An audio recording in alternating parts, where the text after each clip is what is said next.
അനുഗ്രഹിക്കപ്പെട്ട ചക്കിമംഗലം ദേശത്ത് ഞങ്ങളെ ഈ ശബ്ദ പരിധിയിൽ ശ്രമിക്കുന്ന എല്ലാ നല്ലവരായ ദേശവാസികൾക്കും ഞങ്ങൾ ഹൃദയഭാഷയിലുള്ള നന്ദിയും സ്നേഹവും അറിയിച്ചുകൊണ്ട് അല്പസമയം നിങ്ങളുടെ ഹൃദയത്തിലെ മൗനാനുവാദത്തോടെ നിങ്ങളോട് ഈ ലോകം കേൾക്കുവാൻ കഴിയുന്ന ഏറ്റവും ശ്രേഷ്ഠമായ ഒരു സന്ദേശത്തെ പങ്കുവയ്ക്കുവാൻ ഞങ്ങൾ ആഗ്രഹിക്കുകയാണ്. ആയതിലേക്ക് നിങ്ങളുടെ വിലയേറിയ ശ്രദ്ധയെ ഞാൻ ചോദിച്ചുകൊണ്ട് എൻ്റെ പ്രഭാഷണത്തിലേക്ക് കടക്കുകയാണ്. ലോകത്തിന് ഇന്ന് ഏറ്റവും അത്യന്താപേക്ഷിതമായിരിക്കുന്ന, ലോകം അറിഞ്ഞിരിക്കേണ്ട, ലോകം കേട്ടിരിക്കേണ്ട മനോഹരമായ ഒരു സന്ദേശമാണ് ഇവിടെ പങ്കുവയ്ക്കപ്പെടുന്നത്. ഇത് ലോകത്തിന്റെ 7 വൻകരകളിലും ഒരുപോലെ ഈ പ്രഭാഷണങ്ങൾ നടന്നുകൊണ്ടിരിക്കുകയാണ്. ലോകം അതിന് വിളിച്ചു പറയുന്ന ഒരു പേര് സുവിശേഷം എന്ന് പറയും. അതെ, ആ സുവിശേഷം അത് തന്നെയാണ് ഇവിടെ ഘോഷിക്കപ്പെടുവാൻ പോകുന്നത്. സുവിശേഷം എന്ന ഈ സത്യം മനുഷ്യരാശിക്ക് ഒരു ഓക്സിജൻ പോലെ, പ്രാണവായു പോലെ അത്യന്താപേക്ഷിതമായതാണ്. ലോകം ഇന്ന് പാപത്തെ വലിച്ചു പിടിച്ചുകൊണ്ട് ലക്ഷ്യബോധമില്ലാതെ ഓടിയകലുന്ന തലമുറകളുടെ നടുവിൽ സുവിശേഷത്തിന്റെ പ്രസക്തി എത്ര വലുത് എന്ന് ഊന്നിപ്പറയേണ്ടതായ കാര്യമില്ല.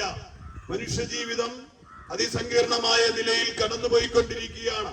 പ്രക്ഷുബ്ധമായ നിലയിൽ, അതെ, പരിഹരിക്കുവാൻ കഴിയാത്ത നിലയിൽ മനുഷ്യൻ പലവിധമായ വൈതരണികളിൽ കുടുങ്ങി ജീവിതം തകർന്നുടഞ്ഞു പോയിക്കൊണ്ടിരിക്കുന്ന ഈ കാലഘട്ടത്തിൽ സുവിശേഷം എന്നത് പ്രാണവായു പോലെ തന്നെ മനുഷ്യൻ ഒഴിവാക്കി കൂടുവാൻ കഴിയാത്ത ഒരു സന്ദേശകാവ്യമാണ്. ഇന്ന് ഇതിവിടെ പ്രഘോഷിക്കപ്പെടുമ്പോൾ ഈ സന്ദേശത്തിന്റെ കാതലായിരിക്കുന്ന, സുവിശേഷത്തിന്റെ നായകനായിരിക്കുന്ന, ഈ വിശേഷത്തിന് അടിസ്ഥാനമായിരിക്കുന്ന വ്യക്തി പ്രഭാവം എന്ന് പറയുന്നത് കർത്താവായ യേശു ക്രിസ്തുവാണ്. യേശു ക്രിസ്തുവിന്റെ ഇമ്പമാർന്ന ഈ സന്ദേശം ഇത് കേൾക്കപ്പെടുമ്പോൾ അത് ജനഹൃദയങ്ങളിൽ അത്ഭുത രൂപാന്തരം സംഭവിക്കുവാൻ ഇടയായി തീരുന്നതായി കാണുവാൻ കഴിഞ്ഞിട്ടുണ്ട്. അതിന്റെ ഉത്തമമായ അടയാളങ്ങളാണ് ഇന്നിവിടെ കടന്നു വന്നിരിക്കുന്ന ഈ ചെറുപ്പക്കാർ. തങ്ങളുടെ ജീവിത സാഹചര്യങ്ങളെ മാറ്റിമറിച്ചത്, അത്ഭുതകരമായ രൂപാന്തരത്തിന് കാരണമായി തീർന്നത് ഈ സുവിശേഷം എന്ന മഹാസത്യമാണ്. അതെ, ഈ സന്ദേശം കേൾക്കപ്പെട്ട് ഹൃദയത്തിൽ ഏറ്റെടുത്തവരുടെ ജീവചരിത്രം അത്ഭുതമായി മാറുവാനിടയായി തീർന്നിട്ടുണ്ട്.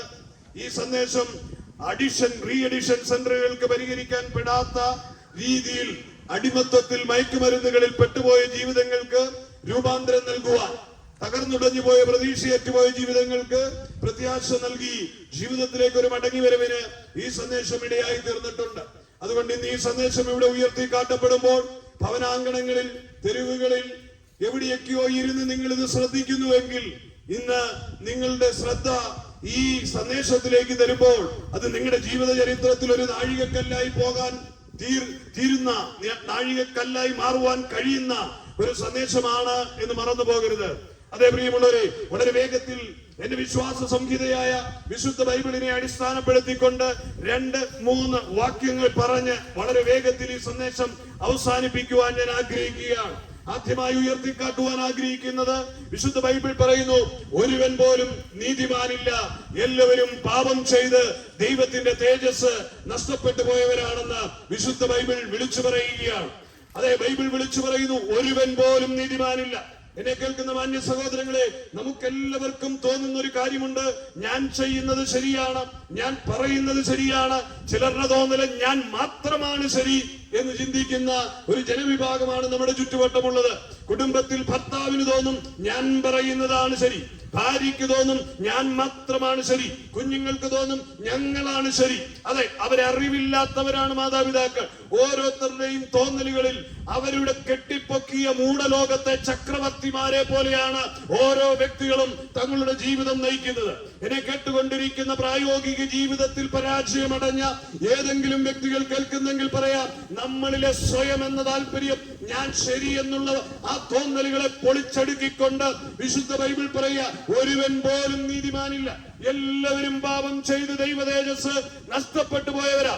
ഭർത്താവ് ഭാര്യയെ കുറ്റപ്പെടുത്തുന്നു, ഭാര്യ ഭർത്താവിനെ കുറ്റപ്പെടുത്തുന്നു, മക്കൾ അപ്പനമ്മമാരെ കുറ്റപ്പെടുത്തുന്നു, സുഹൃത്തുക്കളെ കുറ്റപ്പെടുന്നു, അയൽവക്കക്കാരെ കുറ്റപ്പെടുത്തുന്നു, രാഷ്ട്രീയ പാർട്ടികളെ കുറ്റപ്പെടുത്തുന്നു, സഭാ നേതൃത്വങ്ങളെ കുറ്റപ്പെടുന്നു, വിശ്വാസികൾ തമ്മിൽ കുറ്റപ്പെടുത്തുന്നു. ഇതിന്റെ എല്ലാം അടിസ്ഥാന കാര്യം എന്ന് പറയുന്നത് യഥാർത്ഥത്തിൽ സത്യദൈവത്തെ തിരിച്ചറിയാത്ത മനുഷ്യന്റെ മൂഢമായ ന്യായീകരണത്തിന്റെ ഭാഗമാണ് ഞാൻ ശരി എന്ന വാദം ഉയർത്തിക്കാട്ടുന്നത്. അത് നിമിത്തം എന്താ സംഭവിച്ചത് എന്ന് നമുക്കൊന്ന് ഒളികണ്ണിട്ടൊന്ന് തിരിഞ്ഞു നോക്കിയാൽ കാണാം. സഭകളിൽ ഛിദ്രങ്ങൾ ഉണ്ടായതിന്റെ കാരണം എന്താണ്? സഭയിലെ പ്രസിദ്ധരായ വ്യക്തികൾ തമ്മിലുള്ള ഞാൻ ശരി എന്ന വാഗ്വാദങ്ങളാണ്. കുടുംബങ്ങൾ ഛിദ്രമായത് എവിടെ? ഭർത്താവ് ഭാര്യ ബന്ധങ്ങളിൽ ഞാൻ ശരിയെന്നുള്ള വാദമുഖങ്ങളാണ് കുടുംബങ്ങൾ തകർന്നത്. തലമുറകൾ കൈവിട്ടു പോയതെന്ത്? ഞങ്ങളാണ് അപ്പനമ്മമാരെക്കാൾ ന്യായം ശരി എന്ന് തോന്നിയ തോന്നലുകളാണ് തകർച്ചകൾക്ക് കാരണം. അയൽവക്കങ്ങൾ തമ്മിൽ ഛിദ്രതയുണ്ടായതെന്ത്? നമ്മൾ തമ്മിൽ തോൽക്കുമ്പോൾ ഞാൻ ശരി എന്ന തോന്നലുകൾ. സ്നേഹിതർ തമ്മിൽ മദ്യവെച്ച് കഴിഞ്ഞ് പരസ്പരം കുത്തി കൊലപ്പെടുത്തിയപ്പോൾ സംഭവിച്ചത് എന്താണ്? അത് കുടിച്ച് ഒരു സ്നേഹിതനെ കുത്തുന്നതിന് മുൻപ് ഞാനാണ് ശരി എന്നുള്ള അവനിലെ തോന്നലാണ്. ഇതിന്റെ എല്ലാം പിന്നിൽ വ്യാപരിക്കുന്നത് വിശുദ്ധ ബൈബിളിന്റെ അടിസ്ഥാനത്തിൽ പറഞ്ഞാൽ ഒരുവൻ പോലും നീതിമാനില്ല. എല്ലാവരും പാപം ചെയ്ത് ദൈവ തേജസ് നഷ്ടപ്പെടുത്തി. ദൈവ തേജസ് നഷ്ടപ്പെട്ട മനുഷ്യനെ ആരായിരിക്കാം നിയന്ത്രിക്കുന്നത്? ഈകലോകത്തിന്റെ ശക്തിയായ പിശാചായിരിക്കും. പിശാചിന്റെ നിയന്ത്രണ വലയങ്ങളിലെ കളിപ്പാട്ടമായി തീർന്ന മനുഷ്യന്റെ മൂഢമായ ധാരണയാണ് ഞാൻ മാത്രം ശരി എന്നുള്ള തോന്നൽ. അതിന്റെ പരിണിത ഫലമായി സംഭവിക്കുന്നത് തന്നെയാണ് സമൂഹം തിക്തതകളിലേക്കും ദുരന്തത്തിലേക്കും ദുരിതത്തിലേക്കും വഴിവെക്കുവാനിടയായി തീർന്നു. അതേ പ്രിയമുള്ളവരെ, എന്നാൽ വിശുദ്ധ ബൈബിൾ പറയുകയാണ്, സ്വതന്ത്രം ഞാൻ നീതിമാന്മാരെ തേടിയല്ല പാപികളെ തേടിയത്രേ വന്നതെന്ന് കർത്താവായ യേശു ക്രിസ്തു പറയുകയാണ്. ഇന്ന് പകൽ ഞാൻ ശരിയെന്ന് തോന്നുന്ന പ്രിയമുള്ളവരെ, നീ ദൈവത്തിന്റെ നീതീകരണം പ്രാപിച്ചിട്ടില്ല എന്നുള്ളതിന്റെ അടിസ്ഥാനപരമായ കാരണമാണ് അങ്ങനെ തോന്നുന്നത്. എന്നാൽ ഇന്ന് പകൽ പറയുക, ഞാൻ നീതിമാന്മാരെ തേടിയല്ല വന്നത് പാപികളെ തേടിയത്രേ. വിശുദ്ധ ബൈബിൾ പറയുന്നു, പാപം ചെയ്ത് സകല മനുഷ്യനും ദൈവ തേജസ് നഷ്ടപ്പെടുത്തിയവരാണ്. എന്നെ കേൾക്കുന്ന പ്രിയമുള്ളവരെ, ഞാനും നിങ്ങളുമെല്ലാം ദൈവത്തിന്റെ ദൃഷ്ടിയിൽ പാപമംഗലമായ ജീവിതത്തിന്റെ ഉടമകളാണ്. നമ്മുടെ ജീവിതത്തിന് രൂപാന്തരം വരുത്തുവാൻ, പാപമോചനം തരുവാൻ, അതെ 2024 വർഷങ്ങൾക്ക് മുമ്പ് സ്വർഗീയ മഹിമകളെ വെടിഞ്ഞ് പിതാവൊപ്പമുള്ള സമത്വത്തെ അവൻ മുറുകെ പിടിക്കാതെ വിട്ടുകൊടുത്തുകൊണ്ട് താഴ്ന്ന ലോകത്തിലേക്ക് വേഷത്തിൽ മനുഷ്യനായി ഇറങ്ങി വന്ന ദൈവത്തിന്റെ ഏകജാതനായ പുത്രൻ ഈ ഭൂപരപ്പിലേക്ക് തേടി വന്നത് എന്തിനാണെന്നറിയാമോ? നീതീകരിക്കപ്പെടുവാൻ, നീതിമാന്മാരാക്കി തീർക്കുവാൻ, പാപരഹിതമായ ഒരു മനുഷ്യ സമൂഹത്തെ തിരഞ്ഞെടുക്കുവാൻ വേണ്ടി ദൈവം ഈ താഴ്ന്ന ലോകത്തേക്ക് വന്നത്. ഇന്ന് പകൽ ദൈവത്തെ സേവിക്കുന്നവർ, ദൈവത്തെ അന്വേഷിക്കുന്നവരൊക്കെ കാര്യസാധ്യങ്ങൾക്ക് വേണ്ടിയാണ് വിളിക്കുന്നതെങ്കിൽ ഞാൻ പറയട്ടെ, ദൈവം വന്നത് കാര്യസാധ്യത്തിന് വേണ്ടിയല്ല. ദൈവം വന്നത് മനുഷ്യനെ അവന്റെ അകൃത്യങ്ങളിൽ നിന്ന് തിരിക്കുവാൻ, അവന്റെ പാപത്തിൽ നിന്ന് തിരിക്കുവാൻ, അവന്റെ ആത്മാവിന് നിത്യത കൊടുക്കുവാൻ. അതിനത്രേ കർത്താവായ യേശു ക്രിസ്തു സ്വർഗീയ മഹിമ വെടിഞ്ഞ് താഴ്ന്ന ലോകത്തേക്ക് ഇറങ്ങി വന്നത്. ഇന്നലെ കേൾക്കുന്ന മാന്യ സഹോദരങ്ങളെ, ആ കർത്താവായ യേശു ക്രിസ്തുവിന്റെ വരവിന്റെ ഉദ്ദേശം ഇതാണ്: പിശാചിന്റെ പ്രവർത്തികളെ അഴിച്ച് മനുഷ്യനെ രക്ഷിക്കേണ്ടതിന്, അല്ലെങ്കിൽ അനീതിയുടെ കൂമ്പാരമായ പാപമംഗലമായ ജീവിതത്തിൽ പെട്ടുപോയ മനുഷ്യന് പാപമോചനം നൽകേണ്ടതിന്. ഇന്ന് പകൽ യേശുവിന്റെ ഈ ഭൂമിയിലേക്കുള്ള വരവും അവന്റെ കാൽവറി മരണവും മാനവരാശിക്ക് വേണ്ടി മാത്രമാണ്. അതുകൊണ്ടാണ് ലോകമെമ്പാടും സുവിശേഷകർ വിളിച്ചു പറയുന്നത്, മാനവരാശിയുടെ പാപവിമോചനത്തിന് ഏകമാർഗമേ ഉള്ളൂ, അത് കർത്താവായ യേശു ക്രിസ്തുവാണ്. അത് ആർജവത്തോടെ, അധികാരത്തോടെ, തന്റെ ഇടത്തോടെ ഞങ്ങൾക്ക് ഉയർത്തിക്കാട്ടുവാൻ കഴിയും. പ്രിയമുള്ളവരെ, എന്നെ കേൾക്കുന്ന ജനം മണ്ടന്മാരല്ലെന്ന് എനിക്കറിയാം. നല്ല വിദ്യാഭ്യാസവും വിവരവും ലോകജ്ഞാനവും ഒക്കെ ഉള്ള മനുഷ്യരാണ്. നിങ്ങളുടെ മുമ്പിൽ നിന്ന് അധികാരത്തോടെ ഇത് പറയണമെങ്കിൽ അതൊരു ഊഹാപകമല്ല. വിശുദ്ധ ബൈബിളിനെ അടിസ്ഥാനപ്പെടുത്തി ആധികാരികതയോടെ ഞാൻ പറയുകയാണ്, മാനവരാശിക്ക് രക്ഷപ്പെടുവാൻ ആകാശത്തിന് കീഴിൽ ഭൂമിക്ക് മീതെ മറ്റൊരു നാമവുമില്ല. വിശുദ്ധ ബൈബിൾ പറയുന്നു, അതേ ആകാശത്തിന് കീഴിൽ മനുഷ്യന് നൽകപ്പെട്ട ഏകനാമം രക്ഷിക്കപ്പെടുവാൻ അത് കർത്താവായ യേശുവിന്റെ നാമം. അപ്പൊ മാനവരാശിക്ക് രക്ഷപ്പെടണമെന്ന് ആഗ്രഹമുണ്ടെങ്കിൽ, അല്ലെങ്കിൽ എന്നെ കേൾക്കുന്ന ഒരു വ്യക്തി രക്ഷപ്പെടണമെന്ന് ആഗ്രഹമുണ്ടെങ്കിൽ, തീർത്ഥയാത്രകളും പുണ്യകർമ്മങ്ങളും ബാഹ്യപ്രവർത്തികളും കാലിൽ ചെരുപ്പില്ലാതെയുള്ള നിന്റെ പദയാത്രകളുമൊക്കെ വൃഥാവായിത്തീരും. വിശ്വാസത്താലാണ് മാനവരാശിക്ക് രക്ഷയൊരുക്കിയത്. ദൈവത്തിന്റെ പുത്രനായ ക്രിസ്തു എന്റെ പാപപരിഹാരത്തിന് വേണ്ടിയാണ് മരിച്ചടക്കപ്പെട്ടു ഉയർത്തെഴുന്നേറ്റതെന്ന് ഏതൊരു വ്യക്തി ഹൃദയം കൊണ്ട് വിശ്വസിച്ചാലും അവന് പാപ മോചനം ലഭിക്കാനിടയാകും. മാനവരാശിക്ക് കിട്ടേണ്ടത് കടം മാറുകയല്ല, രോഗം മാറുകയല്ല, വിവാഹം നടക്കുകയല്ല, ഭവനം പണിയുകയല്ല, അവന്റെ പ്രശ്നങ്ങളുടെ പരിഹാരമല്ല. അടിസ്ഥാന വിഷയം പാപപരിഹാരമാണ് വേണ്ടത്. എന്നെ കേൾക്കുന്ന പ്രിയമുള്ളവരെ, പാപപരിഹാരത്തിന് എന്തെങ്കിലും വഴിയുണ്ടോ എന്ന് ലോകം മുഴുവൻ അന്വേഷിക്കുമ്പോൾ അതിനുള്ള ഏക വഴിയെ പറ്റിയാണ് കവലകൾ തോറും കുന്നുകൾ തോറും കായലോരങ്ങൾ തോറും അതേ ഗ്രാമാന്തരങ്ങളിൽ പട്ടണങ്ങളിൽ ഇതുപോലെ ഇറങ്ങിത്തിരിച്ച് ഉപദേശിമാർ വിളിച്ചു പറഞ്ഞുകൊണ്ടിരിക്കുന്നത് മാനവരാശിയുടെ രക്ഷാകേന്ദ്രം ക്രിസ്തു എന്ന്.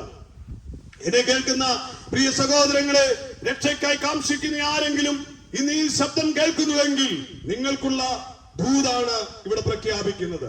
യേശു എന്ന രക്ഷകനിലേക്ക് നിന്റെ പാപപരിഹാരത്തിന് വേണ്ടി ഹൃദയം തുറന്ന് അവനെ ഹൃദയത്തിൽ ഏറ്റെടുത്തുകൊണ്ട് നീ വിളിച്ചു പറ, ഭാവിയായ ഒരു മനുഷ്യൻ അങ്ങ് എനിക്ക് വേണ്ടി മരിച്ചടക്കപ്പെട്ടു ഉയർത്തെഴുന്നേറ്റു എന്ന് ഞാൻ വിശ്വസിക്കുന്നു.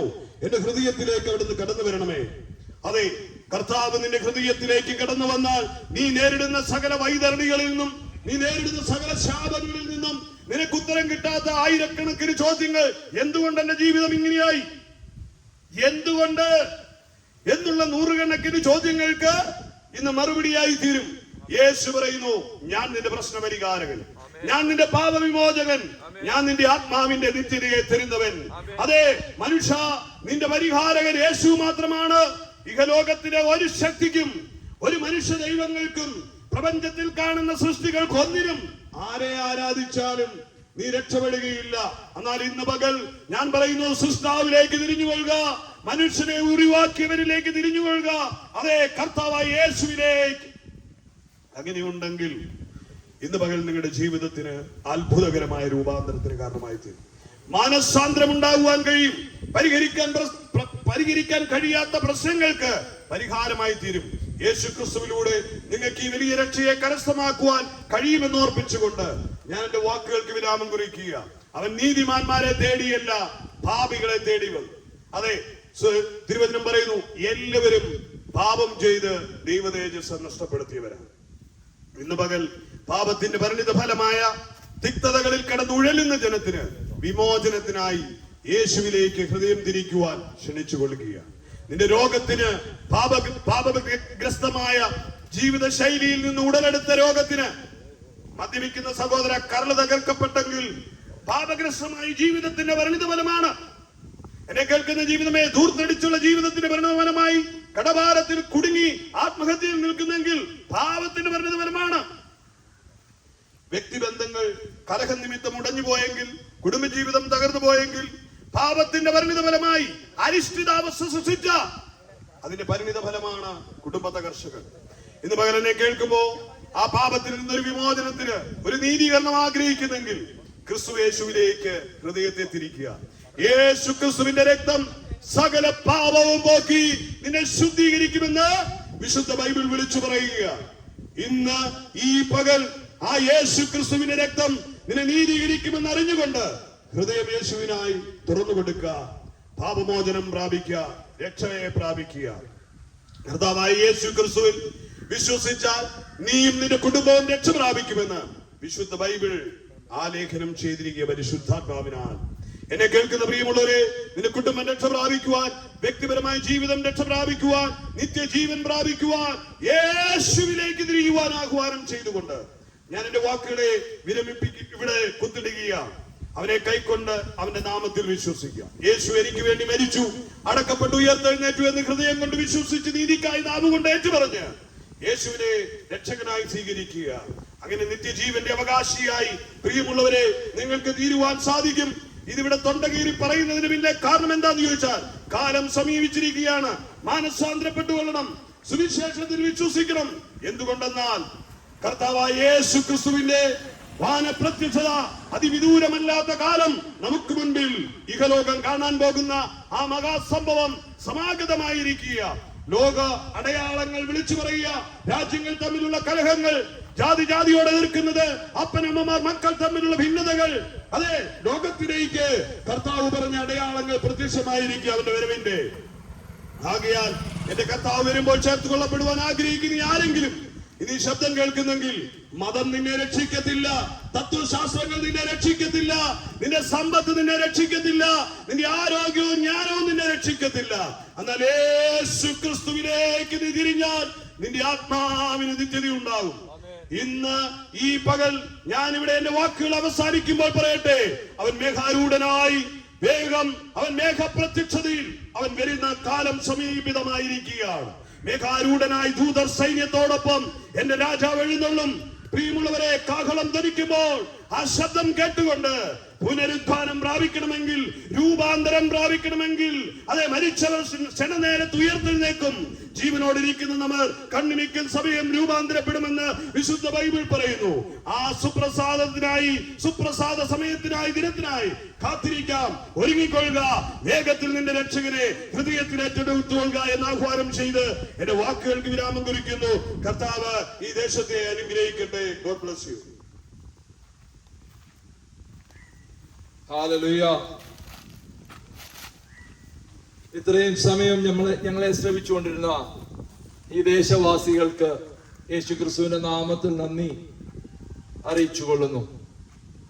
എങ്ങനെ എങ്ങനെ എങ്ങനെ എന്ന ചോദ്യത്തിന് ഒരേ ഒരു മറുപടി ഉള്ളൂ: യേശുക്രിസ്തു രക്ഷകനായി സ്വീകരിക്കുക. അതിരിക്കുന്ന ഇരിപ്പില് എവിടെയാണെങ്കിലും ഹൃദയം കൊണ്ട് വിശ്വസിച്ച് വാവുകൊണ്ട് ഏറ്റുപറഞ്ഞ് സർവശക്തനായ ദൈവത്തിന്റെ പുത്രനായ യേശു ക്രിസ്തുവിൽ വിശ്വസിച്ച് നിങ്ങളുടെ ജീവിതം സമർപ്പിച്ചാൽ ക്രിസ്തുവിന്റെ രണ്ടാമത്തെ വരവിൽ അവനോട് കൂടെ നമുക്ക് വസിക്കുവാൻ സാധിക്കും. ഹല്ലേലൂയ. ഇത്രയും നേരം നമുക്ക് ഈ സുവിശേഷ സന്ദേശം തന്ന പ്രിത്യനെ ദൈവം അനുഗ്രഹിച്ചതിനായി സ്തോത്രം ചെയ്യുന്നു, ബലപ്പെടുത്തിയതിനായി സ്തോത്രം ചെയ്യുന്നു. നമുക്ക് ദേശത്തിന് വേണ്ടി പ്രാർത്ഥിക്കാം. സ്വർഗീയ പിതാവേ, നന്ദി. ഇത്രത്തോളം ഞങ്ങളെ ശക്തീകരിച്ചു, നടത്തി, പരിപാലിച്ച കൃപയ്ക്കായി സ്തോത്രം ചെയ്യുന്നു. ദൈവമായ കർത്താവേ, ഈ ദേശത്തിന് വേണ്ടി പ്രാർത്ഥിക്കുന്നു. കർത്താവേ, എന്റെ ദൈവമായ കർത്താവേ, പിതാവ് വിളിച്ചിട്ടല്ലാതെ ഒരു മനുഷ്യൻ പോലും സ്വർഗരാജ്യത്തിലേക്ക് വരികയില്ലല്ലോ. എന്റെ അപ്പ, ജനത്തിന്റെ ഹൃദയങ്ങളെ തുറക്കണം, കണ്ണുകളെ തുറക്കണം. ദൈവമായ കർത്താവേ, ദൈവമായ കർത്താവേ, പാപത്തിന്റെ ബന്ധനങ്ങളിൽ നിന്ന് വിടുതലുണ്ടാകണം. യേശു ക്രിസ്തുവിന്റെ നാമം ഘോഷിക്കണം.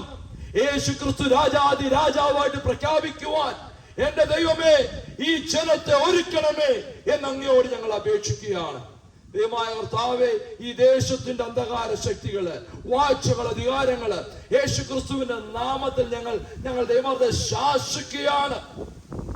പിതാവായ ദൈവമേ, പ്രാർത്ഥന കേട്ടിരിക്കുന്നതിനായി സ്തോത്രം. എല്ലാം ചെയ്യാൻ വേണ്ടിയ യേശു ക്രിസ്തുവിന്റെ നാമത്തിൽ തന്നെ. ആമേൻ, ആമേൻ, ആമേൻ.